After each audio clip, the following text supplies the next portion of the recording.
Good morning, students.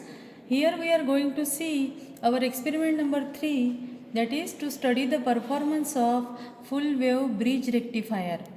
There are two types of full wave rectifier. One is using two diodes and other one is using the bridge rectifier. But more advantageous is using the full wave rectification using bridge rectifier, because here we don't require center tap transformer. Okay, here we are using only the upper half of the secondary. Okay, so that means we are using the normal transformer, not center tap. Now here we are going to observe the output waveforms on the CRO. Okay, input and output waveforms, and also we are going to note down the DC voltage VDC, DC current IDC, and then output AC voltage also, that also we have to measure. VAC upon VDC is the ripple factor. The objective of the experiment is to find out the ripple factor. Ripple factor is a measure of how is the performance of your rectifier. So here we are going to see the experimental setup. So this is the transformer. Rectifier converts, as you know, AC into DC. So input is AC and output will be taken across the load resistance RL. That should be DC. Okay. So here we are going to apply the AC input supply, 230 volt AC, and now we are going to see the connections.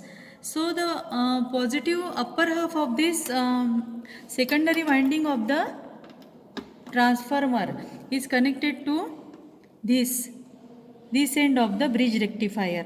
Okay, and the lower end of the secondary of the transformer is connected to the this end of the bridge rectifier. Okay, so between these two points or two terminals of the bridge rectifier, we are connecting the input power supply, AC input. Okay, now this end is connected to ground, this end, this one is connected to ground, this is ground terminal, and this other end, between this other end and the load resistance RL, we have connected the ammeter, this milliammeter. Current is measured in series, and therefore before connecting this terminal, this end of the bridge rectifier to the load resistance RL, we have connected the milliammeter in series to measure the DC current IDC. Okay, now here load resistance RL is connected, this one 100 ohm. Okay, and then other end of this load resistance RL is connected here at this end. Okay, so between this and this end we have connected load resistance RL through the milliammeter like this, and between these two ends we have connected the input power supply. So input is applied between these two ends of bridge rectifier, and then between these two ends we are taking the output. Okay, now we have switched on this AC input power supply, and now we are going to see the readings. So this is the voltage across output load resistance RL. Okay, so this is the 3.84 volt VDC, output DC voltage. So now we are going to see the current through the output load resistance, and that is the current, the reading is coming out to be 40.4 milliampere. Okay, we should also measure the AC voltage across the load resistance RL, and it is denoted as VAC. VDC we have measured. Now we should connect another multimeter here and switch the knob to the AC voltage. You can see here. Where is AC voltage? This is AC voltage, and then you can measure the AC voltage, VAC.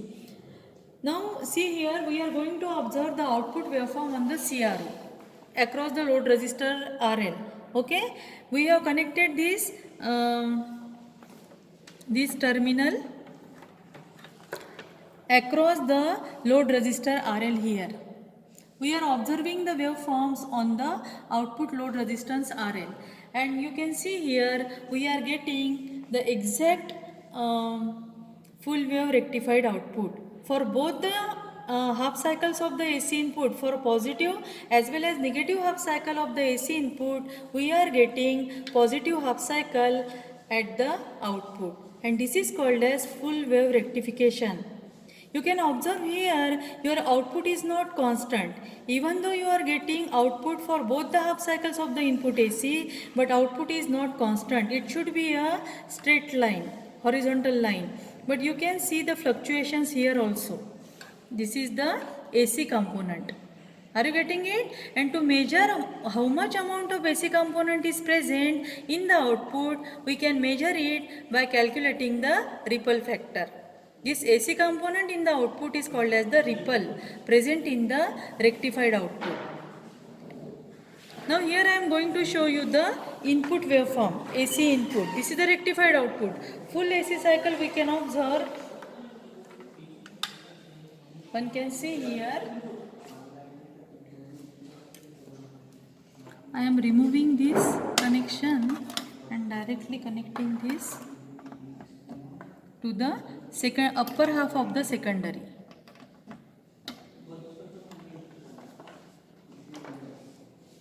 And one wants to observe it. So this is the full AC cycle. This one is.